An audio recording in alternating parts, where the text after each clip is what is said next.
আচ্ছা দেখো, এখন তাহলে ওই টাইপের ম্যাথ দেখো। প্রশ্নটা ভালো করে পড়ে দেখো। 2 কেজি ভরের একটি বস্তু স্থির অবস্থায় থাকা আরেকটি বস্তুর সাথে স্থিতিস্থাপক সংঘর্ষ ঘটালো। তার মানে বলে দিছে স্থিতিস্থাপক সংঘর্ষ। স্থিতিস্থাপক সংঘর্ষ বলে দিলে আমাদের স্পেশাল সূত্র, যেটা তো লিখে দিলাম এই সূত্র।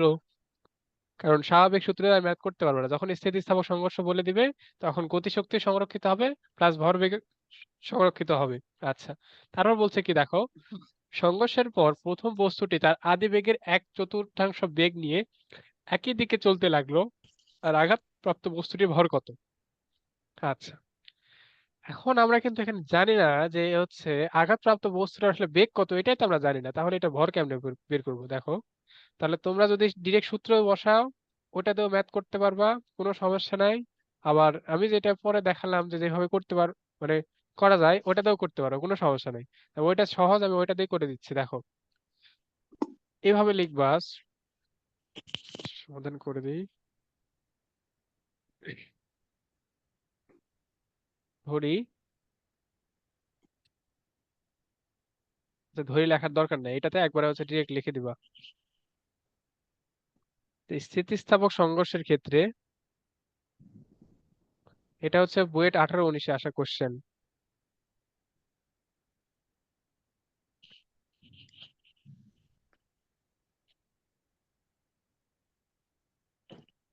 স্থিতিস্থাপক সংঘর্ষের ক্ষেত্রে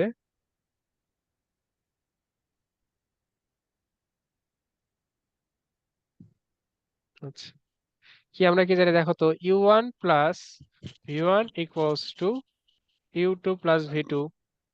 এইটা মানে কি বোঝায় দেখো, প্রথম বস্তুর আদিবেগ প্রথম বস্তুর শেষ বেগ, দ্বিতীয় বস্তুর আদিবেগ দ্বিতীয় বস্তুর শেষ বেগ। এখানে দেখো, এখন ভালো করে লক্ষ্য করে দেখো, 2 কেজি ভরের একটি বস্তু স্থির অবস্থায় থাকা আরেকটি বস্তু, তার মানে ইউ টু। দেখো তো, স্থির অবস্থায় যে বস্তু ছিল ওইটার বেগ কি জিরো না? তাহলে ইউ টুর মান আমাদের কত আসবে? জিরো। আচ্ছা, তারপর কি বলছে দেখো, প্রথম বস্তুটি সংঘর্ষের পর 1/4 বেগ নিয়ে 1/4 বেগ, তাহলে ভি ওয়ানটা কি হয়েছে দেখো তো, যে বেগ ছিল আগে ওইটার 1/4 হয়েছে না? এইটুকু দেখো তো, বুঝতে পারছো কি?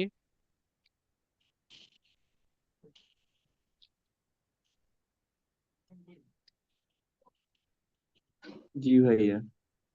আচ্ছা, এইটুকুতে আশা করি সমস্যা হবে না। তাহলে এখান থেকে মানটা বের করে নাও। u1 প্লাস v1 এর যদি মান আমি বসাই, u1/4, এইটা ইকুয়ালস টু 0 প্লাস v2। তাহলে এখান থেকে দেখো লেখা যায় v2 ইকুয়ালস টু, এটা করলে দেখো আসবে 5u1/4। মানে এই দুইটা যোগ করলে দেখো 5u1/4 আসবে। ঠিক আছে। হ্যাঁ, এরপরে দেখো হয়ে গেছে ম্যাথটা মোটামুটি। তারপরে দেখো, এখন তোমরা ভরবেগের সূত্র মতে আমরা কি জানি? m1u1 প্লাস m2u2, এটাই তো। ভরবেগের সংরক্ষণ সূত্র,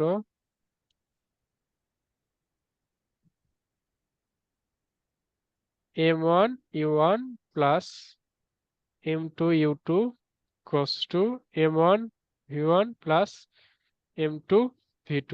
এখানে শুধু মান বসাবা তাহলে ম্যাথটা হয়ে যাবে। এটা মিশিয়ে দিচ্ছি, এই পাশেই করে দিই, নতুন আর পেজ না নেই। তাহলে এই লাইনের পর হচ্ছে প্রথম থেকে এখান থেকে শুরু করতেছি। তাহলে m1 এর মান কত দেওয়া আছে দেখো তো, 2u1। m1 এর মান কত দেওয়া আছে? 2 কেজি।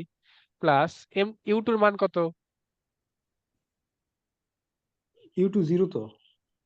হ্যাঁ, ইউ2 হচ্ছে 0। তাহলে m2u2 পুরাটাই 0 হয়ে যাবে 0 দ্বারা গুণ করলে। m1v1 এর মান আমরা জানি কত? 2। 2 কেজি। আর v1 মানে কত? u1/4 না? হ্যাঁ। প্লাস m2, এটাই তো বের করতে হবে। v2 এর মানটা দেখো এখান থেকে বের করে নিছি, v2 এর মান আমি জানতাম না, এখান থেকে বের করে নিছি 5u1/4। ঠিক আছে। এখন সবগুলাতেই u1 আছে না? আরেকটা লাইন লিখি তাহলে এটা ভালো বুঝতে পারবা। তাহলে u1 ইকুয়ালস টু, এত তো zero, sorry 2u1 equals to, এটা u1/2, কাটাকাটি করলে দেখো 2 আসে, আর এটাতে আসে 5/4 m2u1। তাহলে দেখো তো তিনটাতে ইউ1 আছে না? প্রত্যেকটা থেকে তো ইউ1 বাদ দিতে পারি আমরা। তাহলে কি আসবে দেখো, 2 equals to half half. Plus 5/4 m2। এটা থেকে m2 এর মানটা বের করে নাও। এটা থেকে আমি আর লিখলাম না, m2 এর মান বের করলে দেখবে আসবে 1.2 কেজি। করলাম না আমি, তুমি শুধু যোগ বিয়োগ শুধু এটা করে দিবা। এই যে এটা হচ্ছে ম্যাথ। এই ম্যাথটা তুমি ডিরেক্ট সূত্র বসালে ওটা এর চেয়ে একটু ছোটই হবে হয়তো, কিন্তু সূত্র মনে রাখা কঠিন জন্য এইভাবে করাটা অনেক ইজি।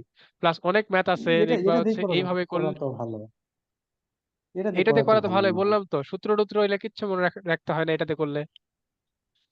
হ্যাঁ অনেক বড় বড় ম্যাথ এটাতে অনেক সহজেই করা যায়। আর সূত্রতে ইজি হচ্ছে কি, তুমি শুধু সূত্রের মানগুলো বসালেই তোমার হয়ে গেছে যাবে। এটাতে একটু দুই এক লাইন ছোটই হবে হয়তো, ওইটা তো শুধু 3 লাইনে ম্যাথ শেষ হয়ে যাবে, শুধু সূত্রে মান বসাবা আর কিছু না। ভাইয়া, এখানে মাথা একটা ব্যথা কথা ঘুরিচ্ছে ঠিক বলি, ভাই। আছে। স্থিতিস্থাপক আচ্ছা সংঘর্ষ মানে দুইটা বস্তু সংঘর্ষ পর মানে একটা চলতে থাকবে আর একটা থেমে যাবে নাকি? তাই না, করলাম না এখানে। তাই করছি দেখো তো, v1 ইউ আর v2 কোনোটা জিরো হয়েছে কি? কোনোটাই তো জিরো না, হয়নি, তাহলে থেমে গেল কেমনে?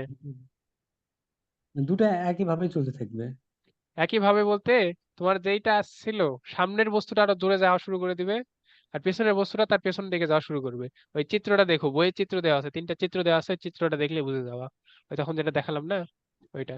আজকে আরেকটু করাতে চাইলাম আমি হচ্ছে, ওই কৌণিক হচ্ছে গতির একটু শুরু করতে চাইলাম, হালকা একটু শুরু করে দিতে চাইলাম, তা কেউ নাই, সবাই আজ এই পর্যন্তই ঘুম থাক। ধরছে তো বুঝি।